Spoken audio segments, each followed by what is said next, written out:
আজকের নতুন ভিডিওতে নতুন জিনিস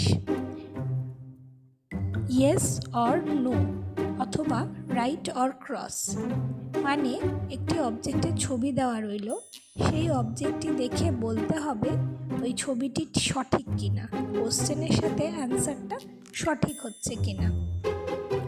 এভাবে বাচ্চারা সেন্টেন্স রাইটিং খুব সহজেই শিখে যায়।